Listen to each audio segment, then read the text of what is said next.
What it is, what it do. I'm A1, this is Destiny, and in this video I'm going to show you how you can solo the Traverse the Abyss part of the Crota's End raid using your Titan. Now I'm not sure if it can be soloed using the Striker subclass. I haven't even attempted to try to solo it with the Striker subclass, but it can definitely be soloed with the Defender subclass. And speaking of the Defender subclass, let's go ahead and look at how I have my Defender subclass set up.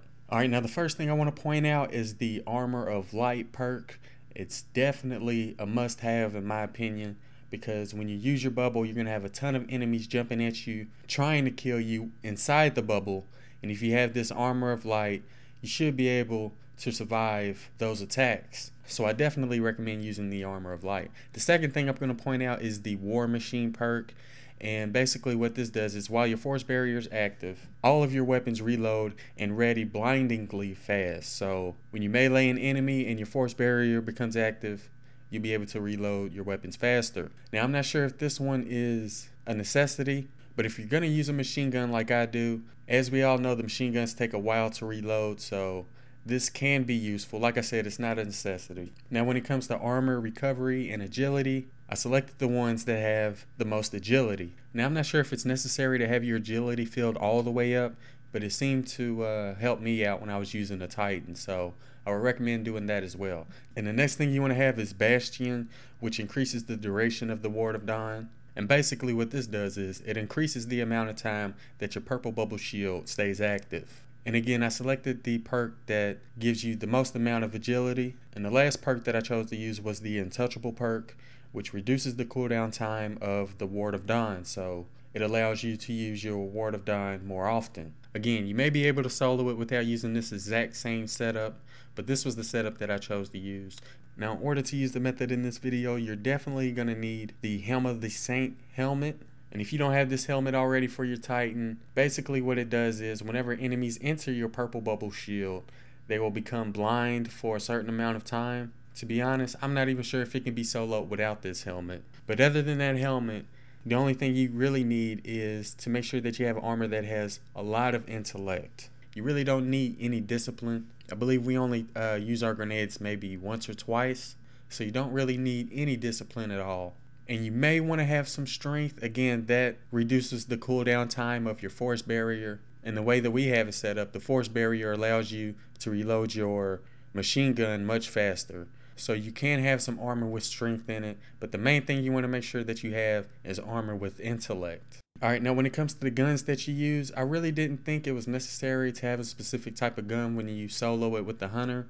But with the Titan, it definitely seems useful to have a gun that has +2 character agility. So you can use the Vex Mytho class, the No Land Beyond, Soros Regime, or the Murmur or Icebreaker. There's plenty of other weapons as well that have that +2 character agility. So that's pretty much my whole setup for soloing Traverse the Abyss part of the Crota's End raid with my Titan. And doing it legit, by the way. We're not going to be using any cheesy methods. And I've already soloed it legit using a Warlock, so I'll probably upload that either later today, probably tomorrow, because it's getting a little late today. Anyways, when it comes to traversing the Abyss with the Titan Defender, the method I chose was to just run past the first 2 lights. Don't use your grenade or bubble or your heavy machine gun. You should be able to get to the 3rd light without using any of those. Anyways, once you get to your 3rd light, you want to use your super ability and start punching every enemy that you see. The more enemies that you punch, the quicker your super ability will fill back up.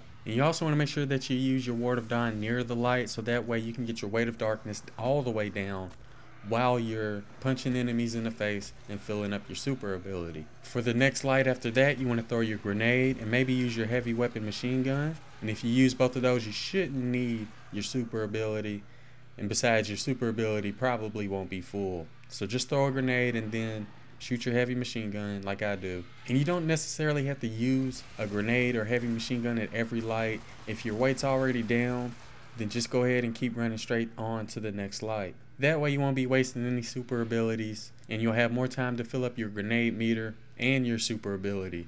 And after that, I will use the heavy weapons at the next light, and by that time your super ability should be full. So just try to survive at the light with your heavy machine gun until your weight gets all the way down, then run off to the next light. And if your super ability is full by the next light and you have a ton of enemies behind you, then go ahead and use it. And remember, it shouldn't take you too long to fill up your super if you're meleeing a lot of enemies inside your Ward of Dawn. Also, if you need to reload your heavy weapon, the best time to do it would be inside of your Ward of Dawn, because if you get caught doing it at any other time, you're most likely going to get killed. You'll also notice that when I shoot with my heavy weapon, I always make sure that I change back to one of my other 2 weapons that has +2 agility before I run off to the next light. That way you'll get to the light quicker and you'll have a better chance of surviving. Now, in my opinion, the hardest part of soloing Traverse the Abyss with the Titan is trying to get past the first 2 lights, because as we all know, there's a couple cursed thralls there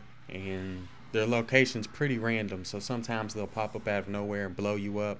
So in my opinion, if you use this method, trying to get past the first 2 lights without using any grenades or your super is probably the hardest part. So basically, the method that you want to use is run past the first 2 lights, use your purple bubble shield at the next light, and then use your grenade at the light after that. And you can probably run past the light after that. And from there, you just want to switch between using your grenade, your heavy weapon, and your purple bubble shield at each light. And you don't have to do it at each light like I mentioned earlier. There are a couple lights that you can just stay for a second or 2 and then run off to the next light without having to use any of your abilities. Anyways, once you make it to the end, all you have to do is stand on the sync plate to activate the bridge, pop one of your purple bubble shields, punch every enemy that you see, and if you have the same setup that I do, you should be able to fill up your super ability before your purple bubble shield disappears. That way you'll always have a purple bubble shield. You don't have to worry about the ogres. You don't even have to really worry about the knights. They will slice at you and try to kill you, but once they go inside of your purple bubble shield, they won't be able to see. So as soon as you make it to the sync plate, use your Ward of Dawn, melee every enemy that you see, and as soon as your Ward of Dawn disappears, go ahead and use another one, and keep doing that until the bridge is fully activated. Anyways, that's pretty much my method for soloing the Traverse the Abyss part of the Crota's End raid, legit, using a Titan. If you enjoyed the video or found it useful, don't forget to do what you do. I'm A1, thanks for watching.